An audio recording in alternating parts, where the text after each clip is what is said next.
Amici, ma soprattutto amiche di Miss Topolini, ben ritrovate, siamo alla 6ª edizione del concorso più chiacchierato della città di Trieste. Io sono sempre Rocco, ma quest'anno, oltre alle splendide Miss degli scorsi anni, ci sarà una grandissima novità. Ve la presento subito perché qui di fianco a me ho il primo iscritto a Mister Topolini. Ve lo presento subito. Mi chiamo Thomas Bostogna, ho 17 anni e quest'anno partecipo alla prima edizione di Mister Topolini. Come vedete è molto spigliato, sembrava quasi un professionista in una pubblicità. Thomas in realtà ha 17 anni, però ne dimostra 38 perché è alto 1 metro e praticamente 2,8 metri. Quanto sei alto? È 1,89, 1,90.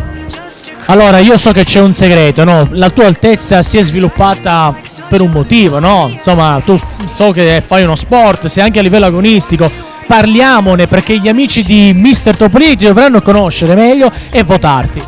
Io gioco con la nazionale italiana di pallamano e in questo momento gioco anche con la Serie A, con la Pallamano Trieste, e con impegno e con dedizione come ogni sport, come ogni hobby.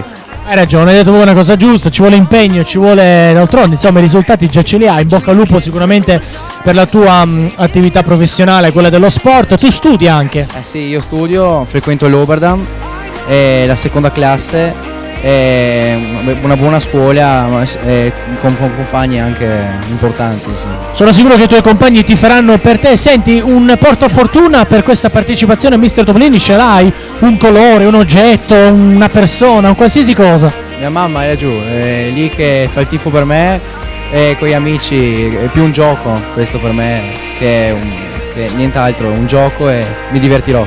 Bravo, ero molto spigliato. Io sono felice che lui davvero è stato il primo Mister a essersi iscritto. In bocca al lupo a Thomas, grazie Thomas, in bocca al lupo per Mister e per tutto. Ciao.